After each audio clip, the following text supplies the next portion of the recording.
இங்கே கோயம்புத்தூர்லேருந்து ஒரு 12 மைல் தொலைவில் சூலூர்னு ஊர் திருச்சி ரோடு இருக்குது. அது பக்கத்தில் 2 மைல் உள்ளே போனால் இந்த நாயுடுகளுக்கெல்லாம் ஒரு ஊருக்கு அப்பநாயக்கன்பட்டின்னு ஊர் இருக்குது. எல்லாம் நாய்களுக்கெல்லாம் அங்கே தான் இருப்பாங்க. இவர் அந்த பக்கத்தால் இவர் அண்ணூர்காரர்.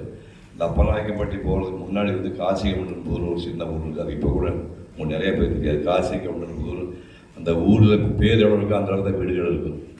அந்த ஊரில் வந்து முதல்ல எஸ்எஸ்எல்சி படித்த ஆள் நான் தான். எங்கள் ஊரில் டாய்லெட் கிடையாது. நான் பிறந்தபோது டாய்லெட் கிடையாது, பள்ளிக்கூடம் கிடையாது, குடிக்கிற தண்ணி வசதி கிடையாது, மின்சாரம் கிடையாது, பள்ளிக்கூடம் கிடையாது, ரோடு வசதி கிடையாது. அந்த ஊரில் முதல்ல வந்து எஸ்எஸ்எல்சி படித்து பாஸ் பண்ணிட்டு வந்த ஆள்.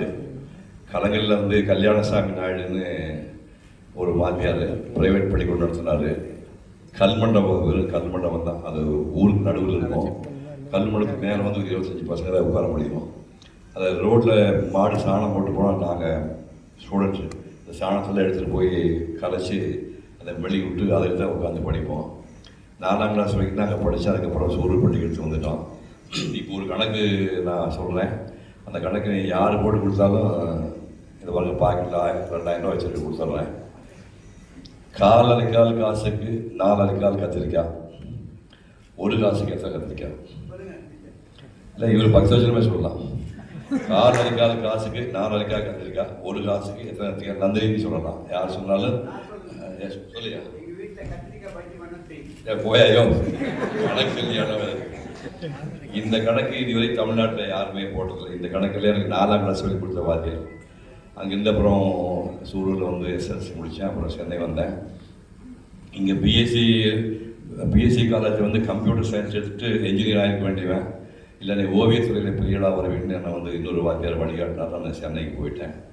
நான் 7 ஆண்டுகள் வந்து என் வாழ்க்கையில் மறக்க முடியாத ஆண்டுகள் 7 ஆண்டு நான் ஓய்வு அடைந்தது. இந்த பிறவியிலேயே வந்து ஒரு இன்னொரு பிறவி எடுத்தால் கூட நான் ஓவியனாக வாழணும்னு ஆசைப்படுறேன். சொல்லுங்க. மொத்தமாக எனக்கு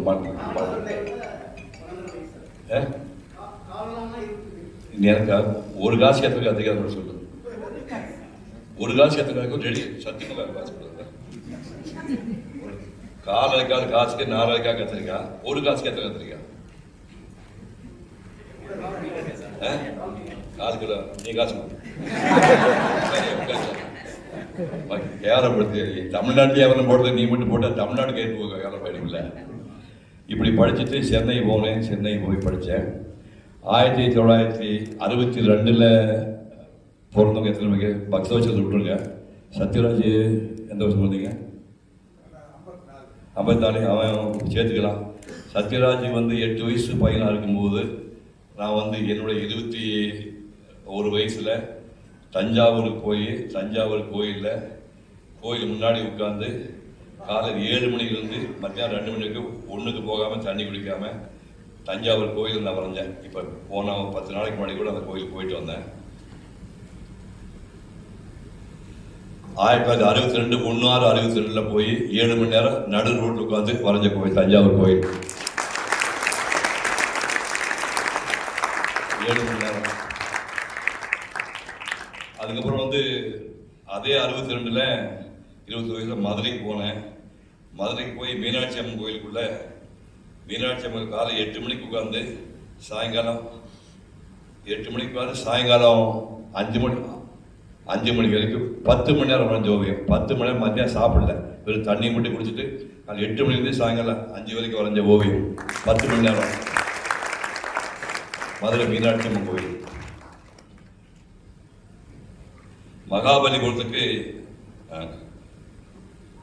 கன்னியாகுமரி காந்தி மண்டபம் 1964 அங்கே போய் தர்மச்சத்திரத்தில் 1 ரூபா வாடகைக்கு அந்த ரூமில் தங்கிட்டு கன்னியாகுமரி கோயிலில் வந்து காந்தி மண்டபத்தை அறையும் 1964. இதுக்கப்புறம் நான் சினிமா நடிக்க போயிட்டு 1964 வரைஞ்ச அந்த ஓவியம் அது கன்னியாகுமரி காந்தி மண்டபம்.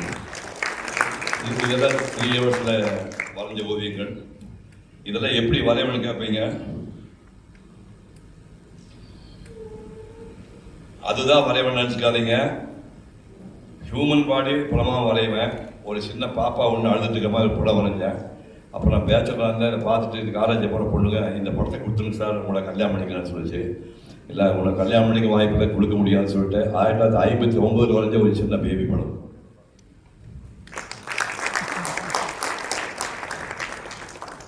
இது இப்படியே போயிட்டு இருக்கோம். இதை முடிச்சுட்டு அடுத்த விஷயத்துக்கு வந்துடுறேன். நல்லா 7 ஆண்டுகள் வரைஞ்சி இந்தியா பூரா ஓய்வு வரைஞ்ச உடனே இந்த ஓவியங்களுக்கு தமிழ்நாட்டு மரியாதையில் மாநிலநாட்டு வந்துடுச்சு அப்படின்ட்டாங்க. இப்போ திரைப்படத்துறைக்கு போனேன்.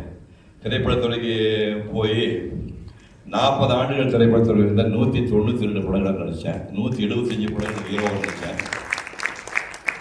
சத்யராஜ் 2000 ரூபா சத்யராஜ் ஒரு படத்துக்கு வாங்கி கொடுத்தேன். முதல்ல நடிக்கிறது கீழ்படுத்தி எடுத்துப்படலாம் படத்துக்கு 2000 ரூபாய்க்கு சத்யராஜுக்கு நான் வாங்கி கொடுத்தேன். அதுக்கப்புறம் மலபார் போலீஸ் நினைக்கும் போது அவர் கோடிகள் வாங்கும்போது எனக்கு ஒரு 5000 ரூபா 10,000 ரூபா கொடுத்தான்னு நினைக்கிறேன். இவர் என் கூட ஜூனியராக நடித்தார். 2000 வாங்கி கொடுத்தேன். அப்புறம் இவர் டாப்பில் வந்ததுக்கப்புறம் இவர் கிட்டத்தட்ட கோடி வாங்கிட்டு போகிறதுக்கு 3 லட்சம் 4 லட்சம் வாங்கி கொடுத்தாங்க.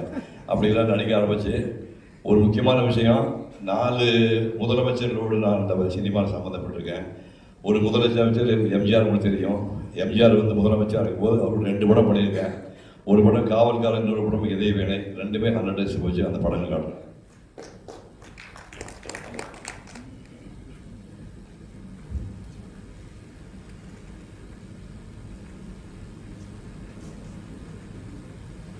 இது காவல்காரன். எம்ஜிஆர் வந்து ராதா பிரச்சனை சுடப்பட்ட போது சுடப்பட்ட அப்புறமா வந்து ஒரு 3 மாதம் தொண்டையெல்லாம் உடஞ்சி போய் சரியாக பேச முடியல. அப்படி இருந்து நடித்து இந்த படம் 1966 வந்தது. 100 டேஸ் போச்சு. எம்ஜிஆர் நடித்த முதல் படம். சத்யராஜுக்கு எம்ஜிஆர் பிடிச்சால சத்யராஜுக்கு வந்து கரெக்டாக சொல்லு 7/9/67 பரவாயில்ல, கரெக்டாக இருக்கிற ஒரு பையன். எம்ஜிஆர் முன்னே கரெக்டாக விஷயம் மட்டும் கரெக்டாக வச்சுருக்கேன். பரவாயில்ல, சந்தோஷம். அடுத்தது வந்து 72 வந்து இறைவனைன்னு படம். அது வந்து கட்சி ஆரம்பிக்கிறதுக்கு முன்னாடி கடைசியாக அவர் நடித்த படம் இறைவனை. 100 நாள் ஓடின படம். இது வந்து இறைவன். இது தேதி மாற்றி சொல்ல முடியாது. 72 இது முடிஞ்ச உடனே திமுக வந்து விலகி கட்சி ஆரம்பித்து அப்புறம் அவர் முதலமைச்சராக வந்துட்டார். அப்போ இன்னொரு முதலமைச்சர் ஜெயலலிதா அம்மையார். அந்த அம்மா கூட 2 படம், நிறைய படம் பண்ணியிருக்கேன். 2 படம் முக்கியமான படம். ஒன்று வந்து கந்தன் கருணையில் வள்ளி தேவியாக நடித்தாங்க. வள்ளி வந்து அம்மையார் நடிப்பாங்க. அந்த பக்கத்தில் தேவியான வந்து கேஆர் விஜயா நடித்தாங்க. அதுக்கப்புறம் 77 கிருஷ்ணா லீலான்னு ஒரு படம்.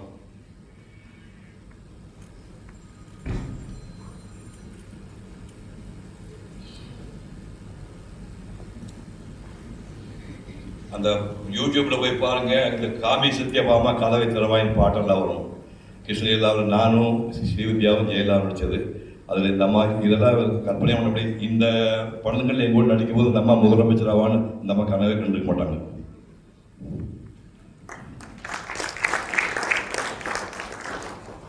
அப்புறம் அடுத்து இன்னொரு முதலமைச்சர் சொல்ல முடியா, இந்த கலைஞர் வந்து 2 படம். அவர் பாசப்பல வீடு பாடாத தேனிகள் 2 படம் பண்ணார். 2 படமே பிரமாதமாக போச்சு. 2 படம் 100 டேஸ் போச்சு.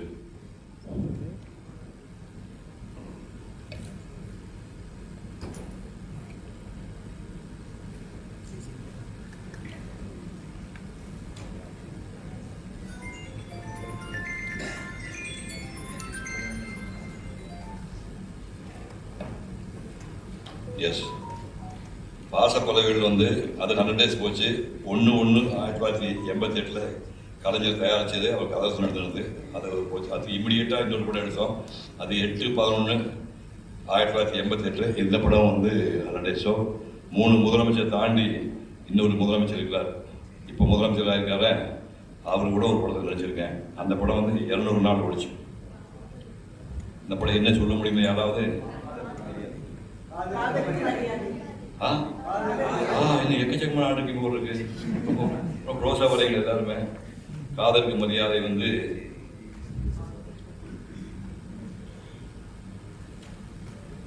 200 நாள் ஓடிச்சு. காதலுக்கு மரியாதை படம் வந்து 200 நாள் ஓடிச்சு.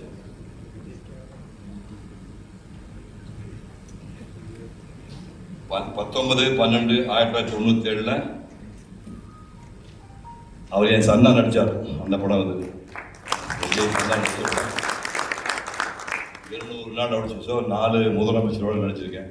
இப்படி 192 படங்கள் நடித்து ஒரு 50 டைரக்டர்கள், 87 கதாநாயகர்கள். 87 கதாநாயகத்தில் 150 சத்யராஜ் ஜாஸ்தி தாலி கட்டிட்டேன். 150 தடவை நான் தாலி கட்டியிருக்கேன்.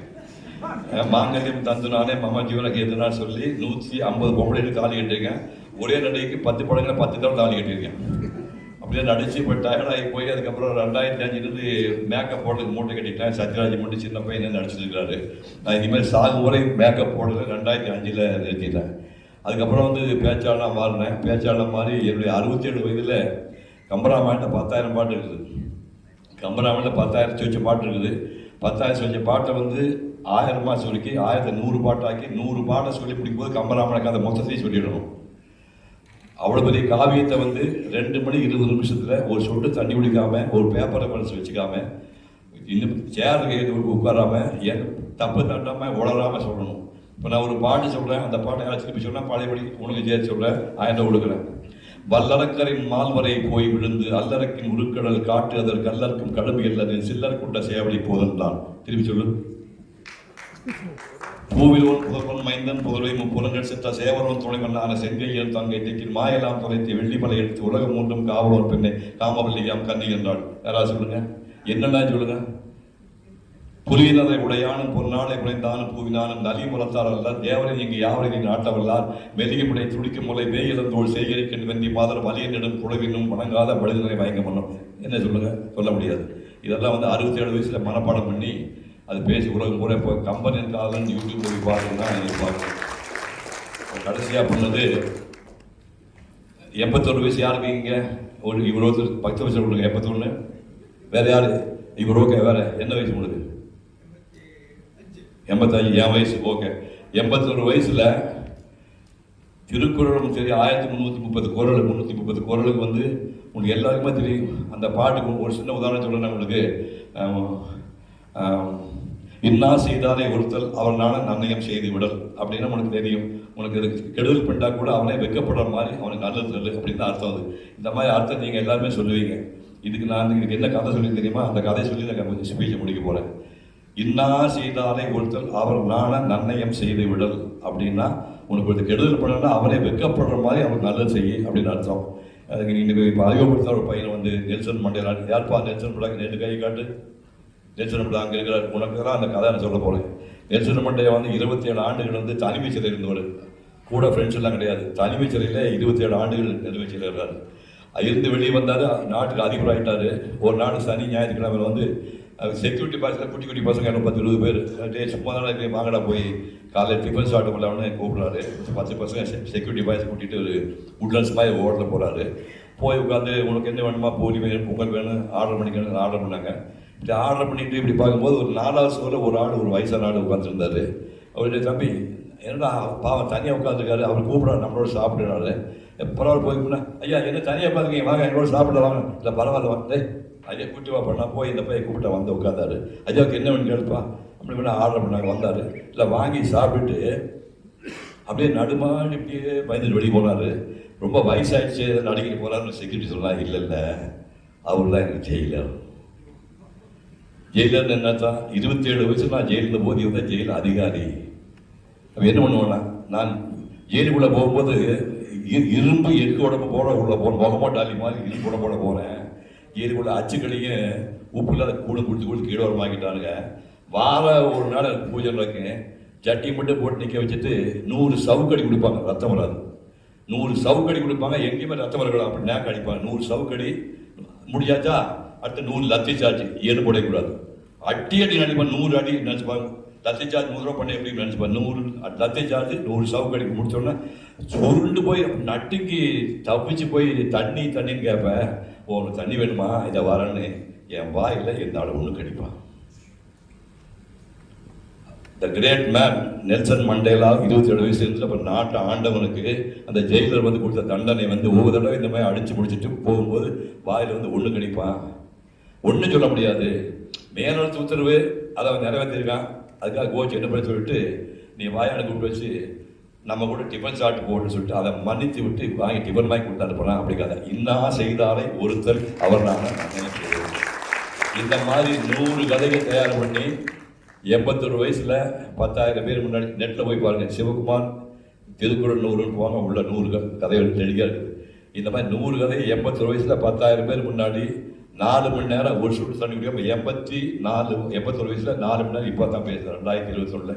அந்த மாதிரி எல்லாம் செய்தவன் எங்கள் பக்கத்தில் உள்ள ஒரு சின்ன ஊரில் ஒன்றுக்கு போலுக்கு கக்கூஸ் இல்லாத ஊர், குடிக்க தண்ணி இல்லாத ஊர். பிறந்த உடனே எங்கள் அப்பா செத்து போட்டார். எங்கள் அப்பா கருப்பா சேப்படம் தெரியாது. அப்பா பேர் ராக்கி அக்கௌண்டன் பேர் மட்டும் தெரியும். அப்பா செத்து போட்டார். 4 வயசுக்கு போது எங்கள் அண்ணன் பிள்ளைகள் ஒரு அண்ணன் செத்து போயிட்டு 4 வயசு பையனாக ஒரே நாள் பிள்ளைகளுக்கு அண்ணன் செத்து போயிட்டான். அந்த மாதிரி காலகட்டத்திலேருந்து படத்தை ஆளாக்கி ஒரு அம்மா இன்னைக்கு இந்த விட்டுட்டு எங்கள் அம்மா போயிட்டாங்க. இந்த நிகழ்ச்சியில் உங்களோட என்னுடைய அனுபவங்களை ஷேர் பண்ணிக்கிற வாய்ப்பு கொடுத்துருக்கு டாக்டர் பக்தவச்சலம் அவர்களுக்கு மனமார்ந்த நன்றி.